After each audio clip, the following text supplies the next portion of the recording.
Hello সবাইকে, আশা করি সবাই খুব ভালো আছো। মাধ্যমিকের প্রিপারেশন খুব ভালোভাবে চলছে। তো আজকে আমরা এমন একটা টপিক নিয়ে পড়বো যেটা কিন্তু পরীক্ষাতে আসার 100% চান্স রয়েছে, মানে ধরে রাখো যে চলে এসছে। ঠিক আছে, অনেক ইম্পর্টেন্ট পয়েন্টস আমি বলেছি, বড় ভিডিওতে তোমরা কি সেটা দেখে আসতে পারবে। তার মধ্যে থেকে একটা স্পেসিফিক টপিক নিয়ে আজকে বলবো, ছোট একটা ভিডিওতে ছোট একটা জিনিস আলোচনা করে দেবো, যাতে ভালো করে সেটা মাথায় তোমরা ঢুকিয়ে নিতে পারো, পরীক্ষার সময় যেন সেটা গোলমাল না হয়ে যায়। তাহলে আমরা আজকে 4th চ্যাপ্টার অর্থাৎ অভিব্যক্তি এবং অভিযোজনের যে চ্যাপ্টারটা রয়েছে, সেই চ্যাপ্টারের মধ্যে ঘোড়ার যে অভিব্যক্তি রয়েছে সেটা কিন্তু একটা পার্ট রয়েছে। এবার ঘোড়ার অভিব্যক্তি কি করে ঘটছে বা তার যে পয়েন্টস গুলো রয়েছে সেগুলো আমি আজকে একবার সোজাভাবে বুঝিয়ে পড়িয়ে দেবো, যাতে পরীক্ষার সময় যদি ব্রড কোয়েশ্চেন বা শর্ট কোয়েশ্চেন আসে খুব সহজভাবে তোমরা সেটা মানে মুখস্থ করে লিখে আসতে পারো। মুখস্থ বলতে কি, আমি বলছি না যে একদম ঝাড়া মুখস্থ করো, ডিটো বইতে যেরকম আছে সেরকম পড়ে যাও, আমি একদমই সেরকম বলছি না। আমি বলছি একদম সোজাভাবে জিনিসটাকে বুঝে যাও। যদি তুমি একবারে সোজাভাবে জিনিসটাকে বুঝে যাও, তাহলে কিন্তু খুব সহজভাবে তুমি খাতাতে জিনিসটা লিখে আসতে পারবে, নিজের শব্দ দিয়ে বানিয়ে লিখে আসতে পারবে।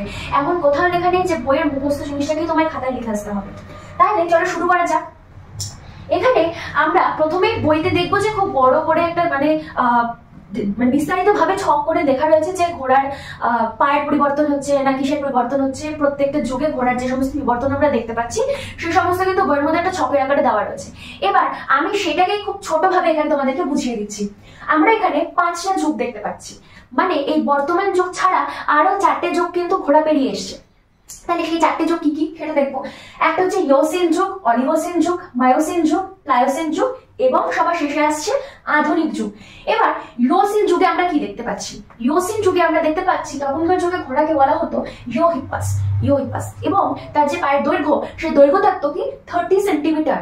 30 সেন্টিমিটার কিন্তু বেশি বড় না, আমরা যে ছোট স্কেল ইউজ করি সেই ছোট স্কেল, মানে এইটুকু সাইজের পা ছিল তখন তার পরবর্তী যুগে আমরা কি দেখতে পাচ্ছি না, তার পরবর্তী যুগে আমরা দেখতে পাচ্ছি অলিগোসিন যুগে ঘোড়াকে বলা হতো মেসোহিপ্পাস। কি বলা হতো? মেসোহিপ্পাস। তার তখন পায়ের দৈর্ঘ্য কত ছিল? 60 সেন্টিমিটার। অর্থাৎ এখান থেকে পরের যুগে যখন এসছে তখন তার দৈর্ঘ্য 30 সেন্টিমিটার কিন্তু বৃদ্ধি পেয়েছে, 30 সেন্টিমিটার বৃদ্ধি পেয়েছে। তারপরে আমরা আসছি মায়োসিন যুগে। মায়োসিন যুগে ঘোড়াকে কি নাম দেওয়া হয়েছে? মায়োসিন যুগে ঘোড়াকে নাম দেওয়া হয়েছে মেরিচিপ্পাস। মেরিচিপ্পাসের পায়ের দৈর্ঘ্য কত ছিল? 100 সেন্টিমিটার। 100 সেন্টিমিটার অর্থাৎ 1 ফুটের কিন্তু বেশি, অবশ্যই 1 ফুটের বেশি। মানে এর থেকে অলিগোসিন যুগ থেকে যখন মায়োসিন যুগে আসছে তখন তার পায়ের দৈর্ঘ্য কিন্তু 40 সেন্টিমিটার বৃদ্ধি পাচ্ছে, 40 সেন্টিমিটার বৃদ্ধি পাচ্ছে। এবং আরেকটা বিশেষ লক্ষণ কি? আরেকটা বিশেষ লক্ষণ হচ্ছে ঘোড়ার যে আঙুল ছিল, আগে তো খুর ছিল না, প্রথমে কিন্তু যেরকম বিড়াল, কুকুর বা বাঘ, সিংহ এদের যেরকম পায়ের পাঞ্জা থাকে সেরকম পাঞ্জার মতনই কিন্তু পা ছিল।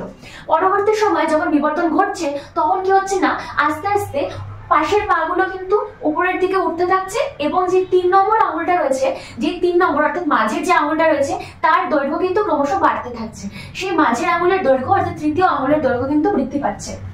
এবার তার 4 নম্বর যুগ অর্থাৎ পরবর্তী যুগ প্লায়োসিন যুগ। প্লায়োসিন যুগে আমি সেই ঘোড়ার নাম দিচ্ছি প্লায়োহিপ্পাস। প্লায়োহিপ্পাসে তখন পায়ের দৈর্ঘ্য বৃদ্ধি পেয়ে অর্থাৎ তৃতীয় আঙুলের দৈর্ঘ্য বৃদ্ধি পেয়ে দৈর্ঘ্য কত হচ্ছে? 120 সেন্টিমিটার। দৈর্ঘ্য তখন 100 থেকে 120 সেন্টিমিটার বৃদ্ধি পাচ্ছে। তারপর আমরা আসবো আধুনিক যুগে। আধুনিক যুগে আমরা কি দেখতে পাচ্ছি না, আধুনিক যুগ মানে বর্তমান যে যুগ, বর্তমান যুগে আমরা ঘোড়ার নাম দিচ্ছি কি, সায়েন্টিফিক নাম হচ্ছে ইকুয়াস। ইকুয়াসের আমি যে পায়ের দৈর্ঘ্য আছে, পায়ের দৈর্ঘ্য কিন্তু সর্বোচ্চ পায়ের দৈর্ঘ্য আমি কত পাচ্ছি, যেটা অ্যাভারেজ পায়ের দৈর্ঘ্য আমি পাচ্ছি সেটা হচ্ছে 150 সেন্টিমিটার বা 150 সেন্টিমিটার।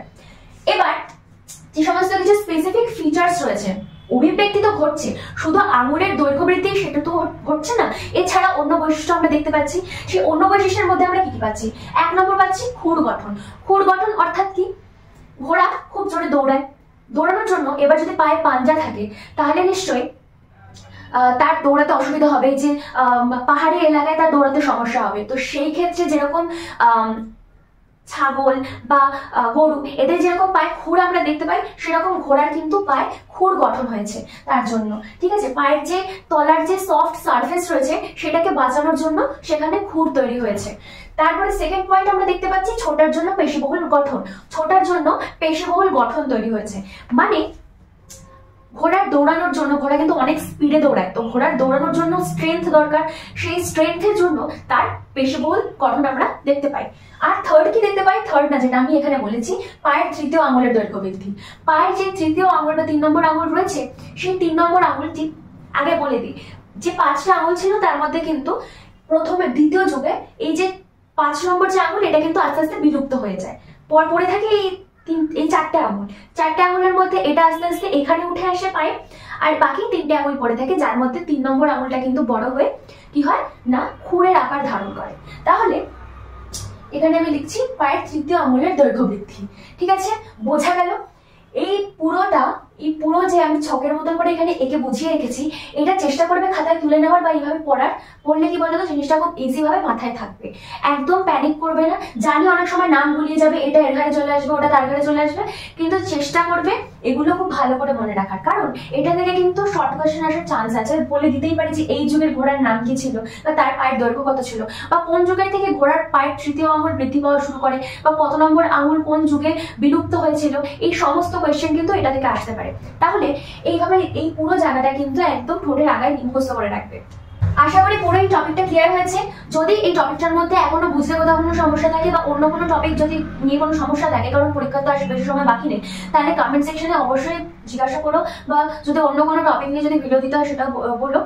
আর ভিডিওটা অবশ্যই নিজের সমস্ত বন্ধুদের সাথে শেয়ার করে দিও, এবং ভালো লাগলে একটা লাইক অবশ্যই করে দিও।